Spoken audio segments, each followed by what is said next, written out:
Today's episode is going to be what I refer to as a vacation brain episode. See, at the time I'm making this, I'm just coming off of my 5 days off that I very much needed and very much enjoyed, but that spilled over into Monday, which meant that I only have 4 days this week to make 2 episodes instead of 5 days, and I want to spend 3 of those days on the community redraw for next Monday, because the community redraws are important episodes, and they usually take longer than regular episodes anyway. So I needed something kind of simple and kind of fun to jump me back into my work mindset that was, easy enough to make. So I thought I'd tackle something that people have asked me to do in the past, which is design some of my own original My Hero Academia characters. Since I do so much My Hero Academia stuff on this channel, it makes sense that I should have tried designing some of my own characters for it by now. So I'm going to start with something else people have asked, which is doing a My Hero Academia Sona, which is like myself if I was a persona in My Hero Academia, like how Spider-sonas used to be a thing.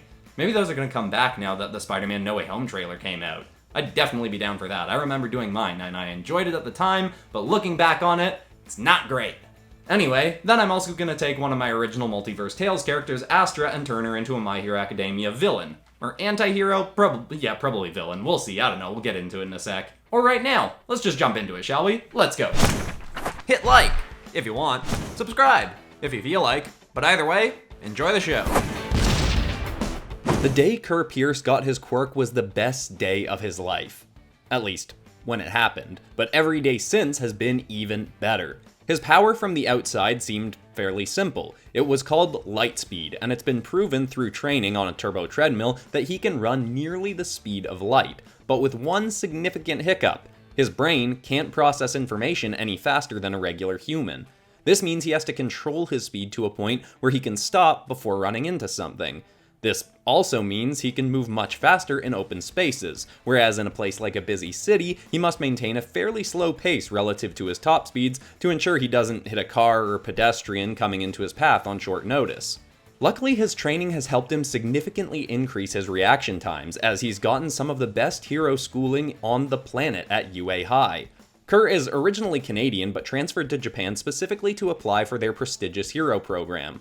And there, not only did he get essential training, he also got tech that would be instrumental in his future as a hero. From the back of his suit, he can spring a personal buddy drone that he just calls PB. PB can fly up above him while live streaming his path ahead into Kerr's goggles. This way he can much more easily anticipate what's coming up in his path in the distance, and can keep his speed up knowing exactly what he'll have to dodge around soon. Outside of hero work, even a lot of his hobbies are secretly just things that help him do his work better. To help train his mind, Kerr spends hours every day speed reading, doing mind puzzles, and meditating to keep his mind focused and sharp.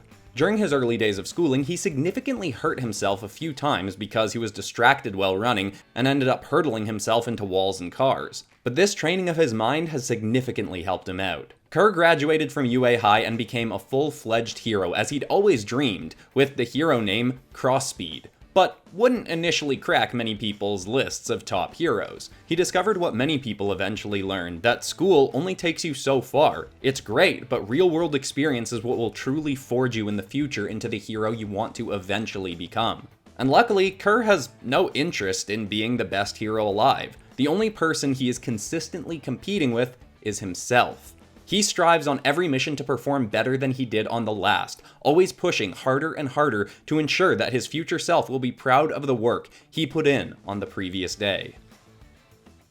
Now, it feels a bit funny ending this narrative with that sort of line when this is coming in a video that's, more relaxed side. It's a shorter video because I'm making it in a day, and it's certainly not better than some of the videos I've made in the last few weeks, so ending the story on he strives to do better on every single one doesn't really add up with this video. But another thing I've had to accept and learn while making this channel is that my job is to get videos done on the deadlines that they need to be done for, Mondays and Fridays, and I have to do the best with what I can, and sometimes I'm not always on my A game. So even with this video, knowing it was going to be a shorter one, I did my best to make the characters as good as I could make them in the time that I had available. And you know what? They're nothing particularly special by the design standards I feel like I've been setting lately, but I do like how they turned out. This one, obviously, I wanted to add the plaid pattern that I always put on my Sona kinds of characters, even though I don't really wear it that much in videos, it's just on my avatar character. Also, I noticed while I was drawing this, but kind of just kept it anyway,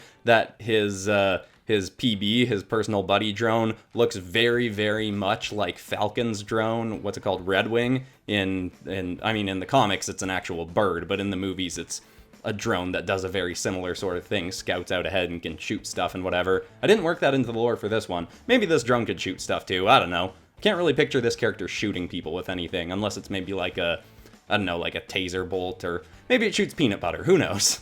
Anyway, going into this, I thought I was going to try and draw this character a little bit older looking, but really I feel like I did age them down a bit, like maybe they'd be in their last year at UA High, but that probably comes across more just because I made the eyes really big and gave it a big goofy grin. But yeah, overall, I'm pretty happy with this. I feel like this looks pretty much like what My Hero Academia Sona for me would look like, even if it's not like a super flashy drawing or anything. Anyway, I hope you all like how it turned out, so let's take a look at the finished result.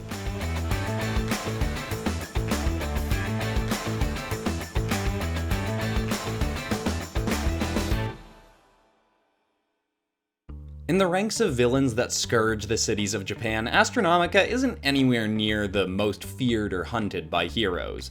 But this isn't due to a lack of power. In fact, if Astronomica was so inclined, she could likely become one of the most infamous villains alive. But her crimes tend to be on the less severe side. She tends to spend her time messing around with her quirk in whatever way she sees fit, which sometimes puts her at odds with heroes or villains, as she'll attack anyone nearby to test her might. But often that ends in her fleeing and hiding out in another part of the country until the heat dies down on her. See, Astronomica's quirk resembles that of some other heroes and villains, such as Naito Monoma and even All For One. She can absorb a copy of someone else's powers by being within 20 feet of them and use that quirk for as long as she wants. But on top of that, she can combine elements of multiple people's quirks she's absorbed to make new blended quirks. For instance, she at one time had copied the powers of the pro heroes Hawks and Dragoon Hero and combined their quirks so she was able to transform into a feathery bird dragon that could shoot its feathers at its enemies. Dragoon Heroes is one of Astronomica's favorite quirks to mess with. She's made herself into a lightning dragon, frog dragon, shadow dragon, and much more. She never stays in one place very long and travels pretty lightly, but the one possession she takes everywhere is a device she'd stolen from her mother years ago that allows her to store copies of multiple quirks inside it. That way, well, she can only contain a maximum of 7 quirks in herself at a time, depending on how powerful they are. She can keep hundreds stored in her tech for fairly quick swapping if she ever needs to use an old one that she's made in the past. Most of her time is spent trying to make the most interesting copies and fusions of quirks that she can think of. She'll watch out for new interesting pros and find them and copy their quirks without them knowing so she can mess around with them. Astronomica doesn't go out of her way to hurt people, but often will in the collateral damage of testing out her abilities. Little does she know that someday her actions will catch up with her. In her near future, she'll make friends who will show her the damage that she's done to the lives of many people, but luckily, they'll be willing to help her turn things around. While she'll never be able to undo the harm she's done, she'll at least be led down a path to do all she can going forward to help make the world a brighter place, instead of a darker one.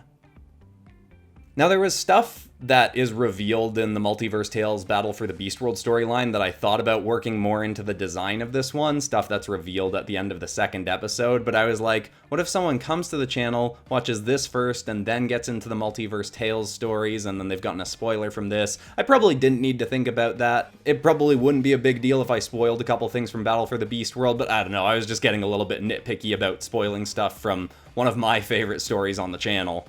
But anyway, I was really glad when it clicked into my brain like, oh yeah, Dragoon Hero's a thing, and she could copy the quirks from Dragoon Hero. Anyone that knows this character, I guess I should explain Astra, sort of. Oh, actually, you know what? That'll take a long time.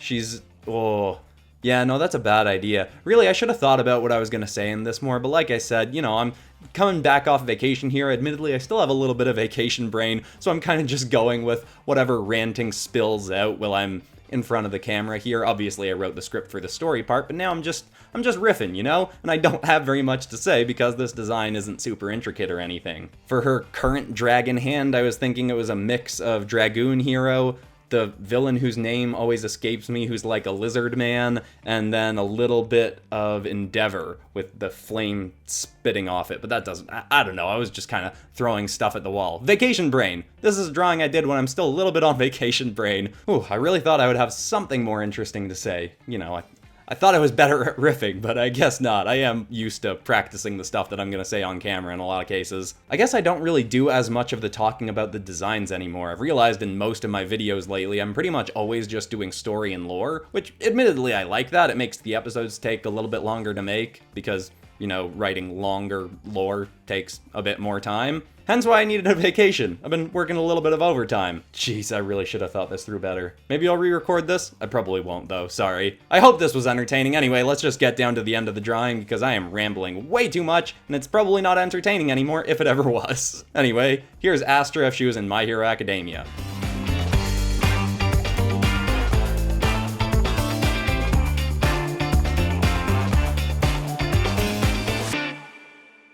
Well, there you have it. Not my flashiest My Hero Academia episode, but generally pretty happy with it. This was a fun idea, and I wonder if anyone else wants to see more Sona kind of videos. Is that a trend people want to bring back? I don't know. If, you know, I think it would be fun to do, and maybe I could do it more along the lines of what I did with Spider-Bat Night of the Six, where I do a bigger, more fleshed out piece with a longer story going over it or something. That sounds like it could be pretty fun to me. Maybe I could even do that for a Spider-sona. I don't know, give me ideas for Sonas or My Hero Academia stuff in the comments. Now I'm excited to start going through the PopCross community redraw submissions. The submissions are closed for this month, but at the end of the next episode, there will be an announcement for the next month's PopCross community redraw. There's always a new one going. Anyway, if you're new to the channel and you like My Hero Academia stuff, I've got lots of it on here. I've got 3 different videos of turning My Hero Academia characters into dragons. I've turned them into pirates, put them in Dungeons and Dragons, done 2 Maximum Venom episodes, and I've probably said this before, but I guess I can officially announce I am going to be doing My Hero Academia Let There Be Carnage as the 3rd episode in that series. Probably within the next month because Venom Let There Be Carnage comes out in about a month. I haven't decided yet if I'm going to use villains or Class 1B, maybe a bit of both. I don't know, we'll see. Let me know what you want. But besides that, that's all for today. I'm Christian Pearson. This has been PopCross Studios, home of the Nerdy Start videos on YouTube. I hope you all enjoyed yourselves despite the fact that I had vacation brain for this episode, but I'll be back to my regular self for the next one on Monday. Anyway, thanks for watching and goodbye.